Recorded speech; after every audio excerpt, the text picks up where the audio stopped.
Hello, brilliant students. I want to talk to you today about expressive writing.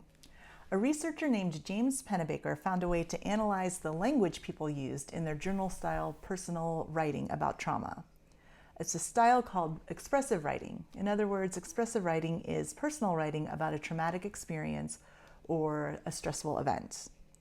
So let's start out with a question for you.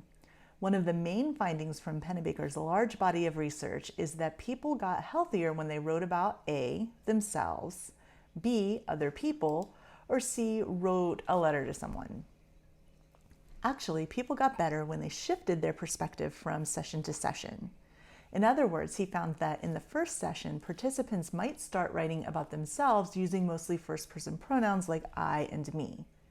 The next day, though, maybe they wrote mostly in third-person pronouns like he and her and them.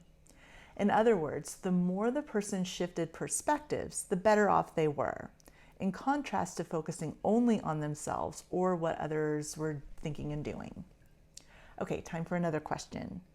Who got better? Those whose writing included more positive or negative emotion words? Wrong, another trick question. It's both. Positive Pollyannas who deny the truth about their pain don't get much better. Negative Nellies, on the other hand, don't either. The people who healed quickly were able to say both. This is really hard, I hate this, and I'm so angry that this happened, using a lot of negative emotion words, as well as, but I'm grateful I get to spend some time with my cats. I'm happy that my diagnosis was early and I had a great time at my niece's party. Using a lot of positive emotion words. Those people are the ones who healed the fastest. And another question. Do you think that emotional or cognitive processing is the most important for healing? All right, it's another trick. It is both. It is important that what is initially emotional becomes more cognitive.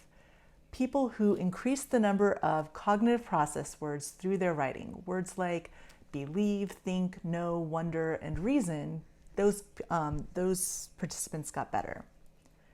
So it seems that the people who healed the most were trying to make sense of their traumatic experiences instead of just being stuck in the emotionality of it. One last question. On the basis of her writing, which poet do you think is depressed? Here we go. Poet 1. I shut my eyes and the world drops dead. I lift my lids and all is born again.